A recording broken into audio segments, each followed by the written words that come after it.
have to ask, what was your first reaction when you got the script? How good the writing was. And I read a lot of scripts, so usually from the first go you can tell if something's good or not. And this thing, it was just a page turner. And I realized, oh, this is something very special. And Paul Davies did a great job of being true to what being a lawyer is, and it being entertaining as well. He has a very unique sense of humor with it too. And did you go in knowing a lot about the legal world going into this? Not at all. So I had to shadow a real public defender at the LA courthouse, and that was quite the experience. I mean, they deal with cases that range from bicycle theft to their client showing up for prison time to a sexual assault case, all within like a few hours. And it's amazing what they have to deal with. Yeah, what was the thing that stuck out to you the most in that shadowing that you did? Just the amount of levity that goes on behind the scenes with the public defenders, because they have to keep things light or else it gets too dark, you know? But also how underappreciated their job is.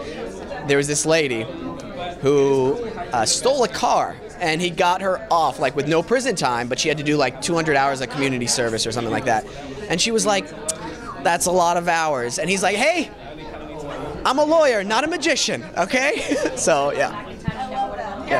So I'm assuming that you've taken things like that with the comedic tone and taken it into your character for the show. Absolutely. Jay is very much more, a little bit more jovial and more laid back than his colleagues, but he's very loyal to his friends, his family, and he loves this job. He believes that everybody deserves a voice in the courtroom, despite what they've done. He doesn't necessarily believe they don't deserve to be punished, but they deserve a voice. And giving people a voice with this show, with the different topics that are talked about, which one, if you can say the topic, not necessarily what happened in the episode, was your favorite that audiences can look forward to?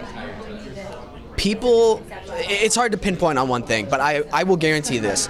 People will watch the show, not only be entertained, but they'll have new perspectives on certain key issues that are relevant going on right now, that deal from racial issues to sexual assault to immigration. I mean, it's not necessarily pulled from the headlines, but it's very, very relevant. I'm excited to watch this and see what goes on. Yeah, thank you so much. It's been nice to meet you.